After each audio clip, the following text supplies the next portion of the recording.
నమస్కారం city news కి స్వాగతం. జాబ్ క్యాలెండర్లో భాగంగా త్వరలోనే డిఎస్సి నోటిఫికేషన్ విడుదల చేస్తామని మంత్రి నారా లోకేష్ ప్రకటించారు.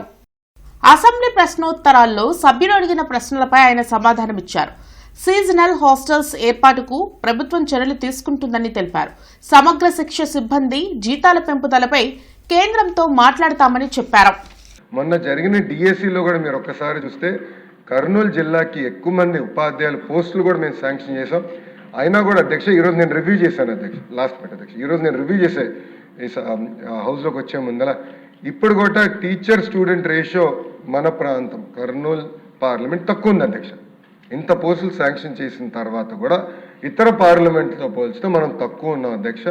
త్వరలో కూడా డిఎస్సి ప్రకటించబోతున్నాం. జాబ్ క్యాలెండర్ కింద మన పార్లమెంట్కి ప్రత్యేక ఫోకస్ ఇస్తాం, మెరుగైన ఉపాధి అవకాశాలు కల్పిస్తాం. అంతేకాకుండా మేము చెప్పినట్టు ఆ సీజనల్ హాస్టల్స్ పైన మీరు ఇంకా వివరాలు ఇవ్వండి. 100కి 100% కేటాయించి నడిపించే బాధ్యత ప్రజాప్రభుత్వం తీసుకుని గౌరవ సభ్యులు తెలియజేస్తున్నారు. ఇంటర్నెట్ చరిత్రలో సంచలనం సిటీ బ్రాడ్బ్యాండ్. ఇప్పుడు ఇంటింటికి ఇంటర్నెట్, సిటీ నుంచి గ్రామం వరకు అదే స్పీడ్. మీరు ఈ రోజే సిటీ బ్రాడ్బ్యాండ్ కుటుంబంలో చేరండి. ఎమ్మెల్యే గల్లా మాధవి పవిత్ర రంజాన్ మాసం సందర్భంగా ముస్లిం సోదరులకు శుభాకాంక్షలు తెలిపారు. మసీదుల వద్ద ప్రత్యేక శానిటేషన్, త్రాగునీటి సదుపాయాలపై అధికారులకు ఎమ్మెల్యే గల్లా మాధవి ఆదేశాలు జారీ చేశారు. దివ్య ఖురాన్ అవతరించిన పవిత్ర రంజాన్ మాసం నెలవంక కనిపించడంతో ఆరంభమైన సందర్భంగా ముస్లిం సోదర సోదరీమణులకు గుంటూరు పశ్చిమ ఎమ్మెల్యే గల్లా మాధవి శుభాకాంక్షలు తెలిపారు. ఈ పవిత్ర మాసం శాంతి, సహనం, పరస్పర సౌభ్రాతృత్వానికి ప్రతీక అని ఎమ్మెల్యే గల్లామాధవి పేర్కొన్నారు. ఉపవాస దీక్షల ద్వారా ఆత్మశుద్ధి, సేవాభావం పెంపొందించుకునే ఈ పవిత్ర కాలంలో సమాజంలో ఐక్యత మరింత బలపడాలని, తరావీ నమాజ్, ఉపవాస దీక్షలు భక్తి శ్రద్ధలతో నెలంతా సాగాలని అల్లాను ప్రార్థిస్తున్నట్లు ఎమ్మెల్యే గల్లామాధవి పేర్కొన్నారు. ముఖ్యంగా మసీదుల పరిసరాల్లో శానిటేషన్ పనులు సమర్థవంతంగా నిర్వహించి పరిశుభ్రతను కాపాడాలని సూచించారు. ప్రార్థనలకు వచ్చే భక్తులకు త్రాగునీటి సదుపాయాలు అందుబాటులో ఉంచాలని తెలిపారు. అదేవిధంగా సహరీ సమయంలో మసీదులకు వెళ్లే ముస్లిం సోదరులకు వీధి కుక్కల బెడద లేకుండా తక్షణ చర్యలు తీసుకోవాలని మున్సిపల్ మరియు సంబంధిత శాఖ అధికారులకు స్పష్టమైన ఆదేశాలు ఇచ్చారు. ప్రతి మసీద్ వద్ద అదనంగా డస్ట్బిన్లు ఏర్పాటు చేసి చెత్త పేరుకుపోకుండా చర్యలు చేపట్టాలని సూచించారు. రంజాన్ మాసం మొత్తం భక్తులకు ఇబ్బందులు లేకుండా అధికారులు సమన్వయంతో పనిచేయాలని ఎమ్మెల్యే గల్లామాధవి ఆదేశించారు. అమరావతి ఇన్నర్ రింగ్ రోడ్డుకి ల్యాండ్ ని భూ సమీకరణ సేకరణ ద్వారా సేకరిస్తున్నట్లు మంత్రి నారాయణ తెలిపారు. అసెంబ్లీ ప్రశ్నోత్తరాల్లో సభ్యులు అడిగిన ప్రశ్నలకు ఆయన సమాధానమిచ్చారు. రాజధానిలోని ట్రంక్ రోడ్స్ నిర్మాణాలను ఏప్రిల్ 2027కి పూర్తి చేసేందుకు ప్రణాళిక సిద్ధం చేసినట్లు ప్రకటించారు. ఇన్నర్ రింగ్ రోడ్డును 96 కిలోమీటర్ల పొడవుతో ఏర్పాటు చేయనున్నట్లు నారాయణ వివరించారు. సభ్యులు అడిగిన దాంట్లో ఒకటి ఇన్నర్ రింగ్ రోడ్డు, మరొకటి ట్రంక్ రోడ్స్ రెండునే అధ్యక్ష. ఇన్నర్ రింగ్ రోడ్డుకి వస్తే 96.2 కిలోమీటర్లు లెంత్లో, వెడల్పు 75 మీటర్లు, 8+4 వరుసల కింద దీన్ని డిజైన్ చేసాం అధ్యక్ష. ఇది 2 ఫేజులుగా అనుకున్నాం అధ్యక్ష. ఫస్ట్ ఫేజ్లో కేతన్కొండ నుంచి నున్నా వరకు, రెండవ ఫేజ్లో నున్నా నుంచి కేతన్కొండ వరకు వయా కొండపల్లి రిజర్వ్ ఫారెస్ట్ ద్వారా. దీనికి సంబంధించి ఫస్ట్ ఫేజ్లో అయితే 67.6 కిలోమీటర్లు అధ్యక్ష.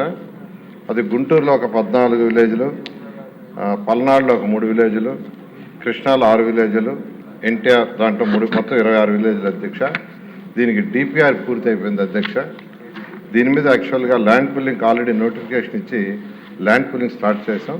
సభ్యులు అడిగినట్టుగా 6 నెలల్లో ల్యాండ్ పుల్లింగ్ అయ్యేటట్టుగా ఈరోజు కలెక్టర్ గారికి ఇన్స్ట్రక్షన్ ఇచ్చి దాని మీద ముందుకు పోతున్నాం అధ్యక్ష.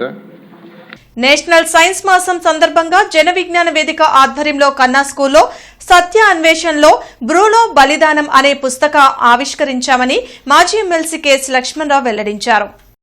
ఫిబ్రవరి నెలలో ఎంతో మంది సైంటిస్టులు జన్మించి వారి సేవలను ప్రపంచానికి అందించారని లక్ష్మణరావు పేర్కొన్నారు. ఫిబ్రవరి 28వ తేదీన జాతీయ సైన్స్ దినోత్సవంగా ప్రకటించారని గుర్తు చేశారు. అందుకే ప్రతి విద్యార్థి సైంటిస్టుల గురించి, వారి ఆవిష్కరణల గురించి తెలుసుకోవాలని సూచించారు. రైలుపేటలోని కన్నా స్కూల్లో జరిగిన పుస్తక ఆవిష్కరణ కార్యక్రమంలో జనచైతన్య వేదిక రాష్ట్ర అధ్యక్షులు వల్లంరెడ్డి లక్ష్మణ్ రెడ్డి, కన్నా మాస్టర్, రమేష్, జాన్ బాబు, సుబాని, ప్రవీణ్ పాల్గొన్నారు. ఇటువంటి కార్యక్రమాల వలన విద్యార్థులకు విషయ పరిజ్ఞానం పట్ల మంచి అవగాహన కలుగుతుందని కన్నా మాస్టర్ వెల్లడించారు.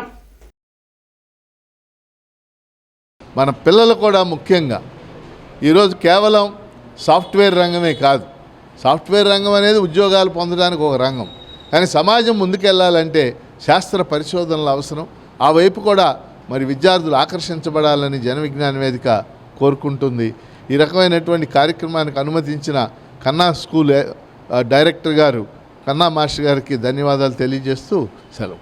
చదువు పక్కన ఉన్నా కూడా ఇంకా మూఢనమ్మకాల్లో ఉన్నవాళ్ళు చాలామంది ఉన్నారు. వీళ్ళకి శాస్త్రీయ దృక్పథం కలిగించాలి, వీళ్ళు కూడా శాస్త్రజ్ఞులు అవ్వాలి. ఈ రెండు ధ్యేయాలతో ఇలాంటి కార్యక్రమాలు ఇక్కడ నిర్వహించడం జరుగుతుంది. అలాగే ఈ నెల 28వ తారీఖున జాతీయ సైన్స్ దినోత్సవం సందర్భంగా ఒక శాస్త్ర విజ్ఞానాన్ని పెంపొందించేటువంటి ఎగ్జిబిషన్ కూడా నిర్వహించబోతున్నాము ఆర్టీసీ కాలనీ బ్రాంచ్లో. మరి ముఖ్యంగా ఏంటంటే ఇలాంటి కార్యక్రమాలు జన విజ్ఞాన వేదిక వాళ్ళు పెట్టడం వల్ల పిల్లలందరూ కూడా వాళ్ళ శాస్త్రీయ దృక్పథాన్ని పెంపొందించుకొని అనేక మంది సైంటిస్టులుగా అవడానికి అవకాశం ఉంటుందని చెప్తూ ఈ కార్యక్రమం ఇక్కడ నిర్వహించినందుకు నేను ప్రత్యేకంగా లక్ష్మణరావు గారిని అందరినీ అభినందిస్తున్నాను. కృతజ్ఞతలు. అసెంబ్లీ ఆవరణలో చేనేత వస్త్ర ప్రదర్శన ఏర్పాటైంది. స్పీకర్ అయ్యన్న పాత్రుడు ఈ ఎగ్జిబిషన్ ని ప్రారంభించారు.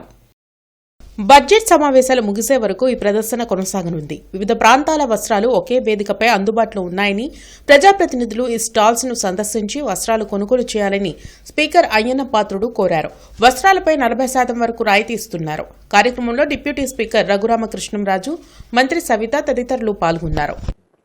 ప్రభుత్వం కూడా వారి కోసం మేడం గారు వారు కూడా విజిత్ కానీ అన్ని కూడా అంతా ఏర్పాటు చేసి ఆ కార్మికులందరూ ఆదుకుంటున్నారు. ముఖ్యంగా ఈవేళ అన్ని షాపులు ఒకే వేదిగా, మన మార్కెట్కి వెళ్తే ఒక్కో షాపు ఒక్కో దగ్గర ఉంటుంది, మరి అన్ని షాపులు ఒకే దగ్గర పెట్టి ఈవేళ ఆ షాపుల్ని ప్రజలకు తెలియజేయడం కోసం చేనేత మన రాష్ట్రంలో తయారయ్యే చీరలు ఇన్ని ఉన్నాయి, ఇన్ని రకాలు ఉన్నాయి అని ప్రజలకు చాలా మంది తెలియదు. ఇది ఎగ్జిబిషన్ వల్ల అందరికి తెలుస్తుంది.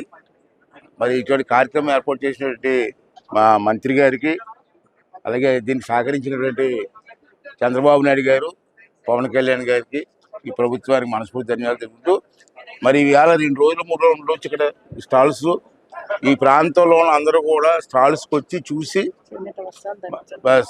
చేనేత వస్త్రాలు ధరించి ఈ చేనేత కార్మికులు చేస్తున్న కార్యక్రమాన్ని ప్రోత్సహించి ఈ ఆశీర్వాదం ఇవ్వాలని ప్రతి ఒక్కరిని కోరుకుంటున్నాను. Thank you.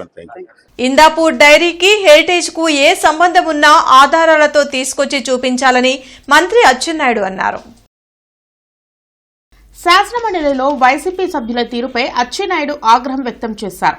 గత 3 రోజులుగా సభా సమయాన్ని వృధా చేస్తూ హెరిటేజ్ పై వైసీపీ తప్పుడు ప్రచారం చేయడం సిగ్గుచేటన్నారు. చీజ్ కు నెయ్యకు తేడా తెలియని ప్రతిపక్షం ఉండడం మన దౌర్భాగ్యమంటూ ఆయన తీవ్ర వ్యాఖ్యలు చేశారు.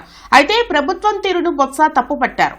ఇందాపూర్ డైరీకి హెరిటేజ్ కు ఉన్న సంబంధంపై సభలో చర్చకు ఎందుకు అనుమతించరని నిలదీశారు.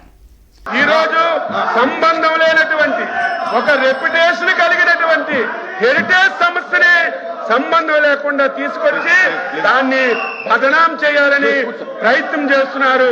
బొత్స సత్యబాబు గారికి మళ్ళీ అడుగుతున్నాను, నేను మొన్న చిన్న ఆధారం ఉన్నా చూపించమంటే ఆయన ఆధారం సీజ్ ప్యాకెట్ చూపించి దానికి నెయ్యని చెప్పారు. అందుకే లీగల్ నోటీసులు కూడా ఇచ్చాం. ఆన్సర్ చేయండి. ఇప్పుడైనా సరే మీరు ఒక్క ఆధారం, ఇదిగో వైసీపీ పార్టీ వాళ్ళు ఇందాపూర్ డైరీకి హెరిటేజ్ కి ఈ సంబంధం ఉంది, ఈ సంబంధం చేశారు అని మీకు ఆధారం చూపించమనండి. ఆ ఆధారాన్ని మీరు సభలో చదివి చర్చకు అనుమతించండి. ఎంతసేపైనా సమాధానం చెప్పడానికి సిద్ధంగా ఉన్నాం. అధ్యక్ష, గవర్నమెంట్ అధ్యక్ష, ఆయన మాట్లాడారు. ఎంతమంది వస్తున్నారంటే ప్రభుత్వానికి ఎంత భయమో చూడండి అధ్యక్ష. ఇవాళ నేను చెప్తున్నదే, ఏదైతే ఇందిరాపూర్ అనే సంస్థతో హెరిటేజ్ వెనక ఉండి ఏదైతే రాష్ట్రాన్ని దోచుకుంటుందో చంద్రబాబు నాయుడు కుటుంబం ఏదైతే దోచుకుంటుందో దాని మీద చెప్తాను. ముందు ఎవరైతే ఆ దేవదేవులను తీసుకొచ్చి బీజేపీకి దోపిడీ చేస్తామని అధ్యక్ష ఇలాంటి పరిస్థితులు ఎక్కడైనా ఈ రాష్ట్రంలో చూసాము అధ్యక్ష. ఇంటర్నెట్ చరిత్రలో సంచలనం సిటీ బ్రాడ్బ్యాండ్. ఇప్పుడు ఇంటింటికి ఇంటర్నెట్, సిటీ నుంచి గ్రామం వరకు అదే స్పీడ్. మీరు ఈ రోజే సిటీ బ్రాడ్బ్యాండ్ కుటుంబంలో చేరండి.